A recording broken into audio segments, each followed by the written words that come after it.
আমরা যারা প্রতিদিন ৩ বেলা খাবার খাই তারা বুঝি না অনেকের জন্য একবেলা খাবারও স্বপ্ন। আজকের এই গল্প সেই সব মানুষদের জন্য যাদের মুখে হাসি নেই ঠিকই, কিন্তু হৃদয়ে পাহাড় সম ভালোবাসা। নাম পলাশ, বয়স ১৪ বছর। সুন্দরবনের এক কোনায় হারিয়ে যাওয়া এক মাটির ঘর। বাবা মারা গেছেন ৪ বছর আগে নদীতে মাছ ধরতে গিয়ে।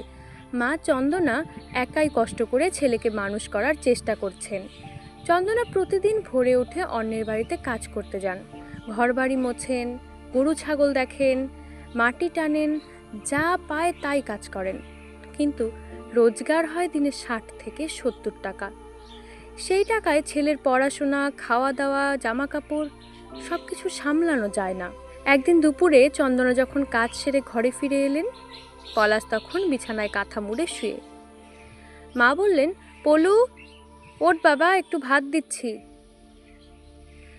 পলাশ আস্তে আস্তে বলল, মা আমার মাথা ঘুরছে, খুব দুর্বল লাগছে। চন্দনা হাঁড়ির দিকে তাকালেন। হাঁড়ি খালি। আগের দিন রাতে শুধু মুড়ি আর কাঁচা লঙ্কা খেয়ে ঘুমিয়েছিল তারা। চোখের জল চলে এলো তার। আমি আজই কিছু এনে দেবো বাবা, তুই একটু ধৈর্য রাখ। পলাশ স্কুলে ভালো ছাত্র, কিন্তু তার শরীরে সেই শক্তি নেই। অনেকদিন খালি পেটে ক্লাস করে। বন্ধুরা যখন টিফিন আনে সে চুপচাপ জানালার দিকে তাকিয়ে থাকে। শিক্ষকরা জানেন তার অবস্থা। একদিন প্রধান শিক্ষক তাকে ডেকে বলেন, তুই খুব ভালো করছিস, আমি তোর ফিস মাফ করে দিলাম। পলাশ চোখ নামিয়ে বলে, স্যার বই কেনার টাকাটাও তো নেই।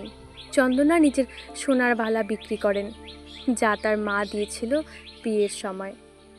সেই টাকায় বই কেনেন, কিছু চাল আনেন। একদিন বাজার থেকে ফিরে দেখেন পলাশ জ্বর নিয়ে শুয়ে আছে। তার কপালে হাত দিয়ে বুঝলেন শরীর পুড়ে যাচ্ছে জ্বরে। চিকিৎসার জন্য টাকা নেই। পাড়ার প্রতিবেশীর থেকে ধার করে ওষুধ আনেন।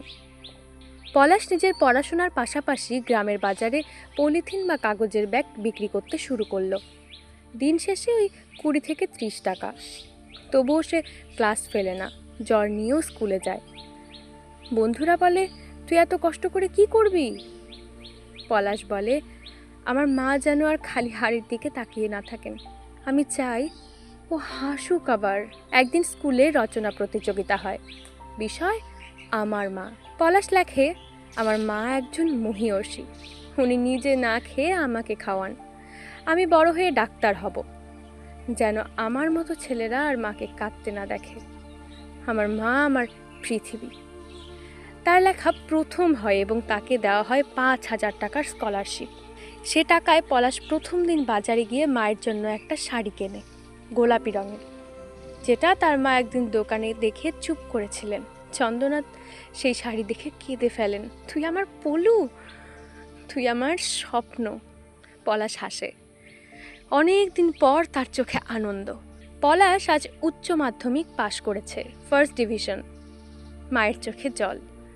আজ হাড়ি খালি নয়, ঘরে চাল আছে, আলো আছে, মুসুর ডালও আছে।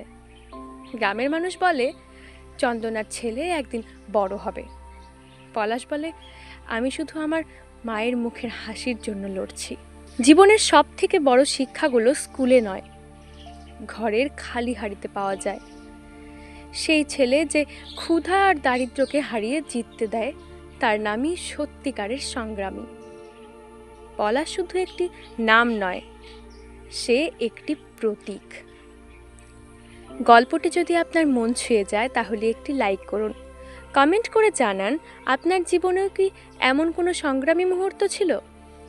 সাবস্ক্রাইব করুন বাংলা ব্রেন, কারণ আমরা এখানে বলি সেই সব গল্প যা কাঁদায় আবার অনুপ্রেরণাও দেয়। শেয়ার করুন ভিডিওটি যাতে অন্যরাও এই সাহসের গল্প শুনতে পারে।